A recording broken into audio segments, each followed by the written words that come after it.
সব সময় আল্লাহর কাছে এই দোয়াটার জন্য আমরা করি, আল্লাহ কিয়ামতের দিন তুমি আমার হিসাব নিও না, আল্লাহ তুমি আমার বিচার বসিও না, আল্লাহ তুমি দয়া করে আমারে মাফ করে দিও। আল্লাহ যার বিচার করবেন ও জাহান্নামে যাবে, আর যার বিচার করবেন না সে জান্নাতে যাবে।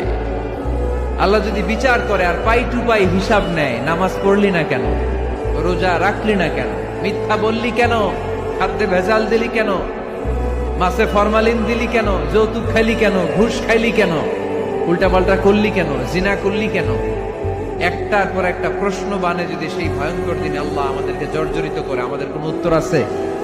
সেদিন আমাদের বাঁচার কোনো উপায় আছে? তাই আমরা সবাই আল্লাহর কাছে দোয়া করবো, আল্লাহ কোনো বিচার টিচার মানি না, কোনো বিচার করতে পারবো না, দয়া করবা। কথা কয় না? কি করবে?